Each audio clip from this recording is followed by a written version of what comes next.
السلام عليكم ورحمة الله، وحلقة جديدة في برنامج كلام في كورة مع أحمد أسامة. في البداية عايزين نقول مبروك لنادي الزمالك صعوده إلى الدور التاني من كأس الكونفدرالية، وده عادي طبعا، حاجة عادية مش حاجة قوية يعني، مش حاجة مفاجأة، بس الحمد لله أهو روح معنوية. وأهم من ده كله يا جماعة إن الكابوس خلص. إيه هو بقى الكابوس اللي خلص؟ إن خلاص دي كانت آخر مباراة لينا سنة 2023، اللي كانت من أسوأ السنين اللي مرت في تاريخ نادي الزمالك. في هذا الكابوس اللي خلص، الماتش الجاي إن شاء الله لنادي الزمالك هيبقى التلات يوم التلات 2 يناير مع سيراميكا في الدوري. إمتى؟ 2 يناير. 2 يناير ده يا جماعة نقدر إن شاء الله بإذن الله نكون فكنا القيد وجبنا لعيبة وأيدناهم، ممكن نلعب بيهم كمان ماتش سيراميكا اللي جاي. فإذا المباراة القادمة للزمالك يقدر من خلال اللعيبة الجديدة تقدر تلعب معاهم ابتداء من الماتش الجاي. طيب، أهم حاجة خلاص يوم الكلام ده احنا بنتكلم يوم التلات اللي بعد الجاي. فالتلات اللي بعد الجاي يقدر الزمالك هيعمل القصة دي إن شاء الله بإذن الله. طبعا النهاردة الأداء ما كانش حلو خالص، والنتيجة الحمد لله إن احنا وصلنا للتأهل.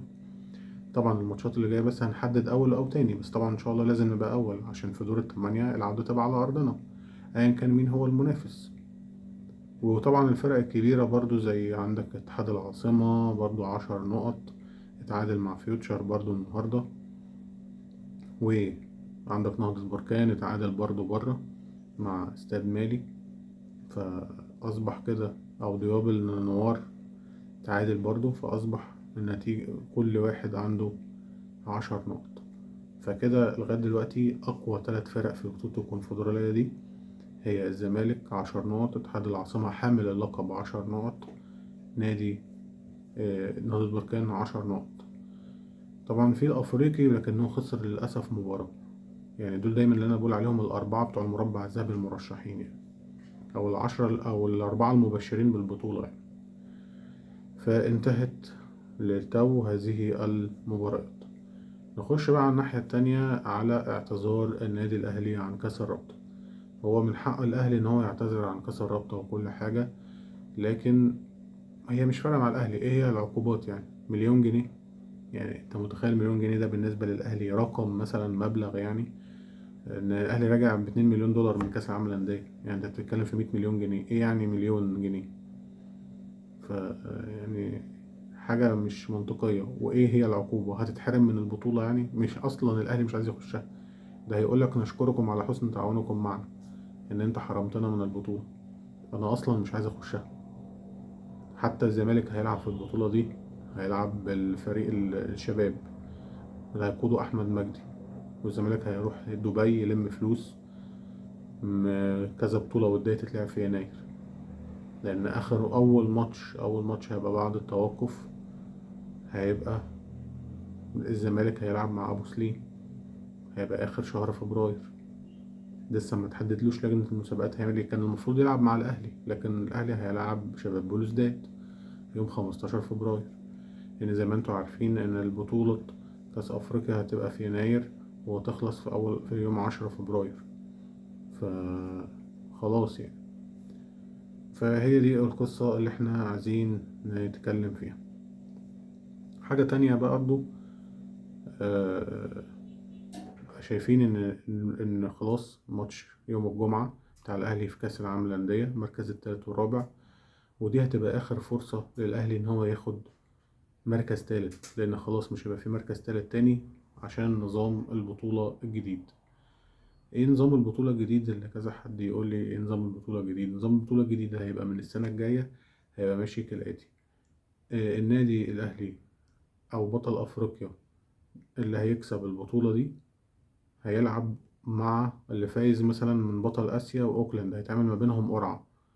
بطل أفريقيا وبطل آسيا هتعمل لهم قرعة، واللي هيطلع يكسب أوكلاند، واللي هيكسب هيلعب الفريق التاني اللي مختاروه. يعني هنقول مثال، عندك مثلا الأهلي صعد هيلعب أوكلاند، اللي هيكسب منهم هيلاعب نادي، آه، هيلعب الهلال مثلا السعودي. واللي هيكسب منهم بطل أمريكا الشمالية وبطل أمريكا الجنوبية هيلعبوا بعض، واللي يكسب ده مع اللي يكسب من دول يروح يلعب بطل أوروبا، والماتشات دي كلها في ملاعب محايدة. فأنا مش شايف إن الموضوع بقى يعني البطولة ماشي تبقى حلوة وكل حاجة، بس ما بقتش يعني ما بقاش اللي هو اللي انت خلاص يعني عارف انت اللي هو خلاص البطولة ما بقاش ليها رونق قوي. وده هيبقى اللي هيكسب دوري الأبطال السنة دي سواء الأهلي أو بيراميدز. بالنسبة لبيراميدز شايفين النهاردة موقفهم بقى صعب جدا، لأن أصبح خلاص بيراميدز لازم يكسب مازيمبي في مازيمبي ويكسب نوازيبو في نوازيبو عشان يصعد بدون النظر لأي نتائج.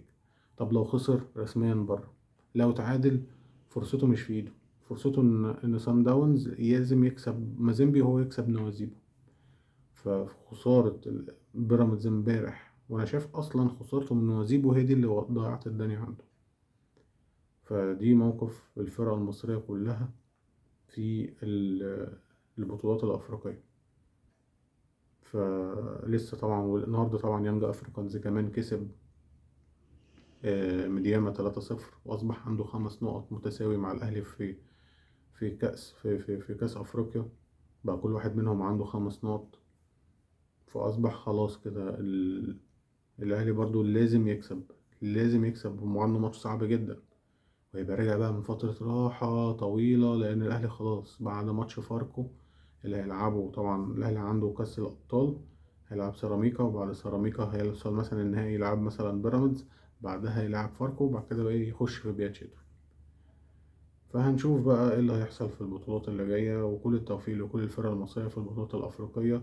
ومن فضلكم مننساش اللايك والسبسكرايب عشان أنا عايز الفيديو ده يوصل لكل الناس، ومننساش الاشتراكات واللايكات مهمة جدا. كل الشكر ليكم، وربنا يكرم كل الفرق المصرية. شكرا.